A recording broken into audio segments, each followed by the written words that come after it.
Good evening, dear students.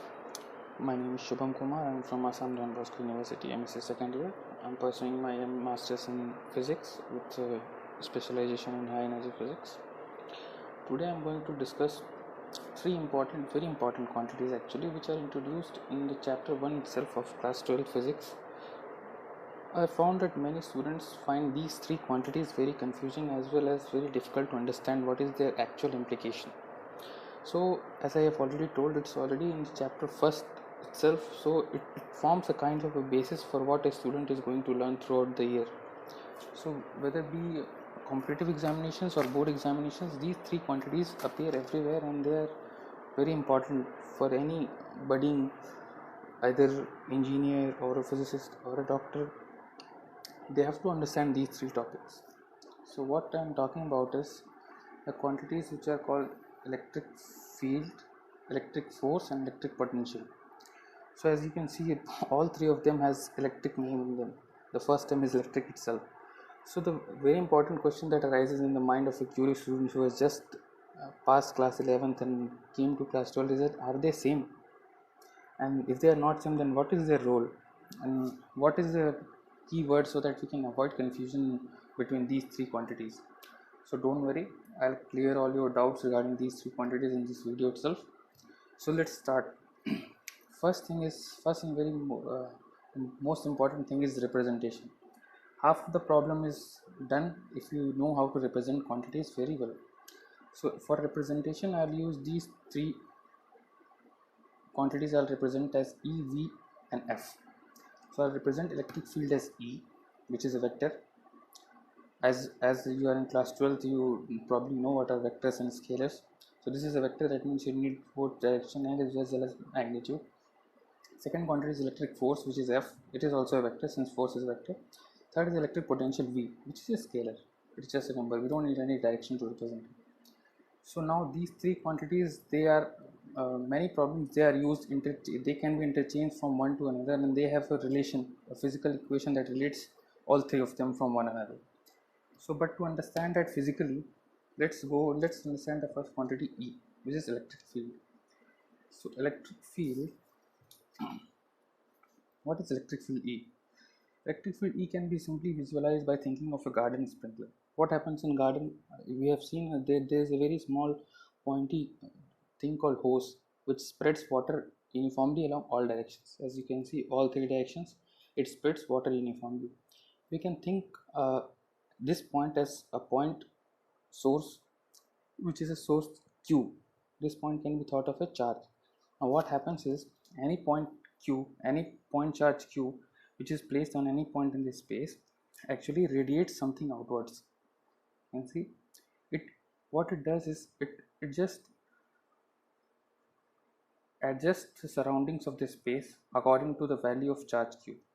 So what it does is, as the same problem as the garden hose problem, we can see garden sprinkler problem. So this is a charge q and it gives out electric field lines in all directions, just as a sprinkler gives out water molecules along all direction. Same thing happens with this. And what the formula for electric field is just basically 1 by 4 pi charge which is placed here by r square, r being the distance from where we are measuring the electric field intensity. Now what happens is that wherever there is a charge, there is always electric field present, irrespective of whether another charge or another mass is there or not. As you can see, there is a charge, so the electric field will be present around the charge. We don't need any other point charge like q or any mass m to describe this electric field. This is already there. Once a charge is there, the electric field will already be there automatically. It will be switched on at all times. Now the electric field equation is given by 1 by 4 pi epsilon charge q distance by r square. This r is the distance where we are measuring the intensity of electric field. Suppose I am measuring here point P, then this distance will be my r. Now how it is different from electric force? Okay, as you can see, second diagram also I am trying to give something, a source which is emitting some kind of wave. Something is coming out of this source and it is propagating along this direction. Since it is a positive charge, it is giving outwards. Now if you have negative charge, everything will be going inside this point like this. Now let's go to the another topic, that is force. How this E is related to our electric force. Now same problem we will see. Again we have our same point Suppose the garden hose is there, again it is sprinkling water in all direction, uniformly along all direction. Now what happens if you take a little piece of plastic and place it somewhere around the wherever water is going on? What will happen? This plastic will try to go outwards. There will be a net force on this plastic. That means that this small thin sheet will experience a force wherever you will put it because of the pressure of water. This is just a simple analogy, nothing to take serious, just to describe physically what is going on. So just put a small piece of plastic in the garden spring, what happens? It will experience a force. Same thing what happens in electric field, electric force. Now we have, as I have already told, charge q is there, electric field is already going outward, the field is going, it is emitting field everywhere. Now what happens when you put a small charge q? What will happen? Just like this plastic, it will experience a force. This electric field, by virtue of existence of charge q, will give a force, net force along this direction if our small charge is positive. What will happen? Positive rebels, as we already know by common sense. So this q will experience a force. Now for this force to exist, we have to put external charge q.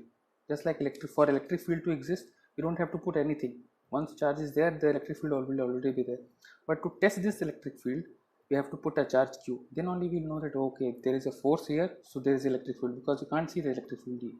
So now the force is applying on charge q, we can feel the force. So that's why we know that okay, some amount of electric field is there in the space, and it must be given by a source charge q plus q, obviously. So now this force, according to Coulomb law, you all know, it is written by 1 by 4 pi epsilon naught q by r square, where q1 is the source, q is our small charge, test charge, we call it test charge, by r square, r is the distance. Now same thing, what will happen? You can ask if you are putting plus q charge here, we can also put small q minus q charge here. Okay, obviously that is also a case. And then what will happen? Now what will happen, that this minus q being negative sign, this positive sign, this will try to get attracted toward this. Okay, just like think of this as a water sink. Everything water is going inside the sink. Okay, now what will happen? This charge q, it will experience a force along this direction. But this charge q being positive, it will give the electric field always outside. Starting from here, the electric field is already diverged from here, this point. It won't go inside. But this force, this charge will experience force this side. That means electric field E and force F both are along opposite directions. But the magnitude of force will remain same. That is given by the first formula. Then magnitude is 1 by 4 pi epsilon naught q by r. So this is the concept of electric force. So in summary, what happens is that for electric force, we need an external charge q that we have to place in the electric field. Then only the force will be there. Without the external charge, there is no concept of force, because there will be no force. You won't be able to tell what's going on. But for electric field to exist, we don't need any external charge q. It is already there by virtue of the source charge q, a capital Q. Now what happens? Suppose I have put this charge here. Now I'm not happy with this position of the charge being at this position. Suppose point A. I want to move this charge. Okay, I can move it along this way, negative side or positive side, any side, up, down, wherever I want. I'm not happy with this position. What will I do? I have to change the position of this charge. Okay, let's see. Now comes the concept of electric potential V. So just as the case with water sprinkling in plastic, the plastic sheet was there, it was experiencing a force outwards. Now we want to push this plastic sheet inside. What we have to do? For pushing this plastic sheet inside, we have to do some work, because it is not going to go itself, it's not going to pull itself inside along the origin, because the natural tendency for this plastic sheet is to go outside because of the pressure of water. So what we are doing, we are pushing it along the center. What will happen? We have to do some work, we have to provide some work, we have to provide some energy from our side, we have to push it from our hand, we are giving it work, we are giving it energy. Now same thing with charge q. What happens is that yeah, so we have again our source charge capital Q. It is emitting electric field which is going along outward direction, radially outward direction. Now we have a small charge q source here, which tells us that a force is here and electric field is present. This will tell us that electric field is present. I am not happy with the position. I am trying to change the position of this charge. What will I do? I will push it inwards. Being both positive charge, they will try to repel each other. Obviously, this charge is stationary. So I am just assuming, because this charge q is very bigger than q. So what will happen? Once this charge is here, I will try to push this charge. So this charge may move backwards because of the force. but this charge is very heavy, so it's not going to change its position. What will happen? The small charge will trying to push it towards the bigger charge, but the natural tendency, the electric field, is against this. So what we have to do some work here. So to do some work, this work is called electric work. Electric work is defined by the formula W equals to Q into V. As you can see, this electric work will depend upon charge as well as a quantity called V. Now what is this quantity? This quantity is nothing but electric potential. By common sense we can say that the smaller the charge, the less we have to push it. The smaller the marble is there, the less we'll have to put it. The bigger the charge, the more we have to put it, the more work we have to do. That's why work is dependent upon charge as well as potential. Now this potential is nothing but work per unit charge. This is the definition, exact definition of electric potential, that is work per unit charge. This is the most basic definition, and from this basic definition we are going to start, and we will find that V is nothing but 1 by 4 pi epsilon naught Q by R. So I hope your doubts will be cleared regarding these three topics. Thank you very much.